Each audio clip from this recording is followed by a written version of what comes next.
नमस्कार दोस्तों, मैं हूं सुनील कुमार। आप देख रहे हैं आरपी कोचिंग।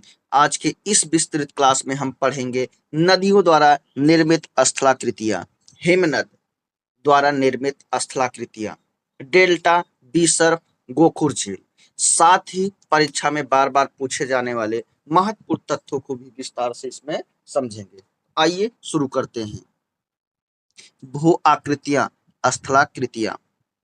भू आकृतियां यानी लैंड फॉर्म्स पृथ्वी की सतह पर प्राकृतिक रूप से बनी भौतिक संरचनाएं हैं। कैसी संरचनाएं हैं? भौतिक।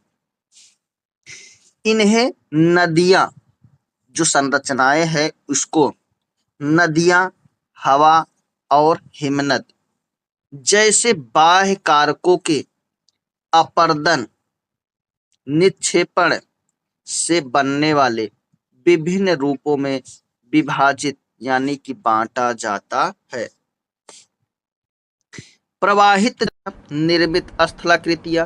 प्रवाहित जल मतलब बहते हुए पानी से, बहते हुए जल से।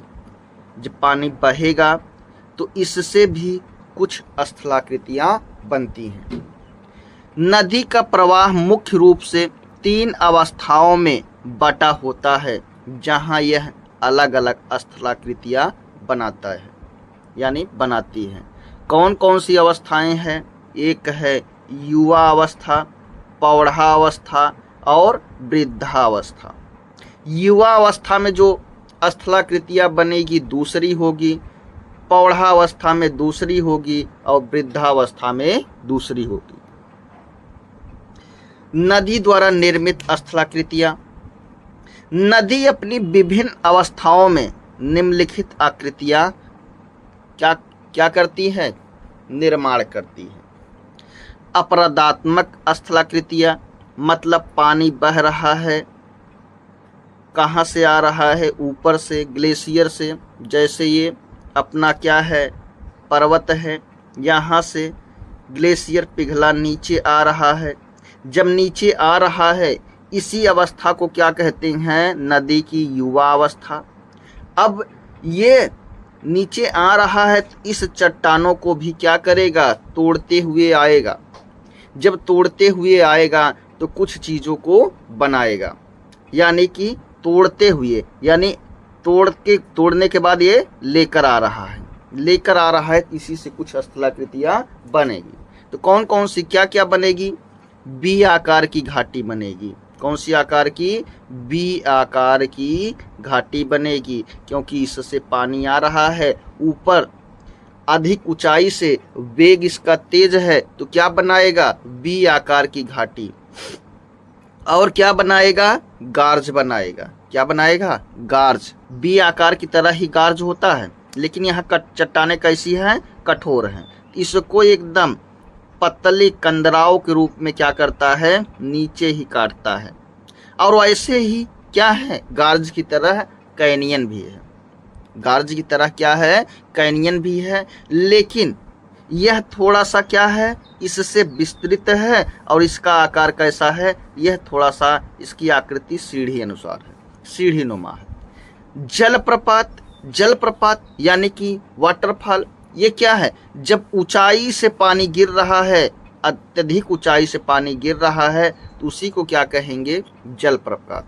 क्या कहेंगे? जलप्रपात। और क्षिप्रिका क्या है? क्षिप्रिका ये क्या है? जलप्रपात का छोटा रूप है। जैसे जलप्रपात है वैसे क्षिप्रिका है, लेकिन यह छोटा रूप है।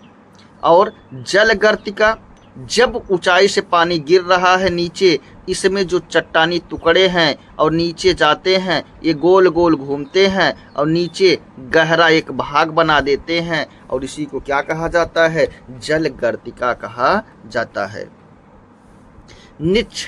क्या है? निक्षेपणात्मक स्थलाकृतियां मतलब जब नदियां अपने अवसाद को कहीं ले जाकर डिपॉजिट कर देती हैं, छोड़ देती हैं, तो वहां पर भी क्या बनती है?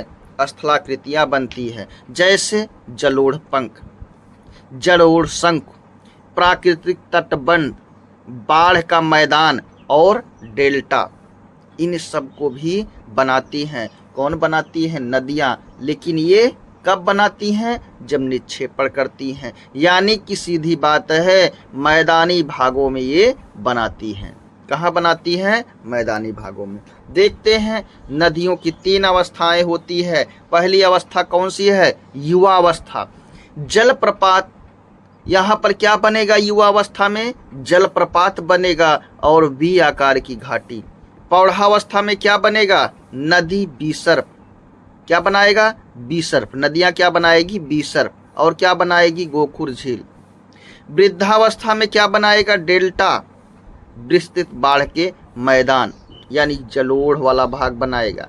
तो यहाँ पर देख लेते हैं, जो बीसर्प है क्या है? जब नदियां मैदानी भाग में आती हैं और टेढ़े मेढ़े रास्ते से ऐसे ऐसे बहती है, इसी को क्या कहा जाता है? बीसर्प कहा जाता है। क्या है? बीसर्प। और यही बीसर्प, अब देख रहे हैं ये आकृति बन गई है। अब पता लगा नदी इधर से ऐसे बह रही है, ऐसे ऐसे बह रही है, तो फिर कुछ समय बाद अब ये नदी इधर से बहने लगे और यहाँ पर पानी ये क्या हो जाए? ये मुहाना बंद हो जाए, तो आकार ऐसा यहाँ पर कुछ रह जाएगा और यहाँ पर भी पानी भरा रहेगा। और इसको प्रकृति ने बनाया है, इसलिए ये क्या है? झील है। आकार कैसा है? गाय के खुर के अनुसार की तरह, इसलिए इसको क्या कहेंगे? गोखुर झील। हिमनद द्वारा निर्मित स्थलाकृतियां। हिमनद चट्टानों को खुरचने, काटने और भारी टुकड़ों को उखाड़ने जैसी प्रक्रियाओं द्वारा अपना अपर्दन और निक्षेपण कार्य करती है। किसकी बात हो रही है? हिमनद यानी ग्लेशियर की। अपरदात्मक स्थलाकृतियां क्या है? अपर्दन से क्या क्या बनता है? सर्क बनता है, हार्न बनता है, यू आकार की घाटी। कौन सी? वी आकार की घाटी पूछा जाए तो वी आकार की घाटी कहाँ बनेगी? युवा अवस्था में। कहाँ बनेगी? युवा अवस्था में। अब यहाँ पर वो जब क्या हो रहा है? अपक्षय हो रहा है, पतले भागों में काटा जा रहा है। लेकिन यही वी आकार की घाटी ये क्या हो जाए?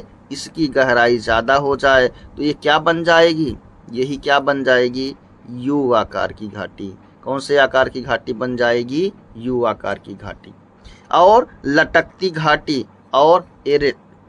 निक्षेपणात्मक स्थलाकृतियां ये क्या होती है? निक्षेपण।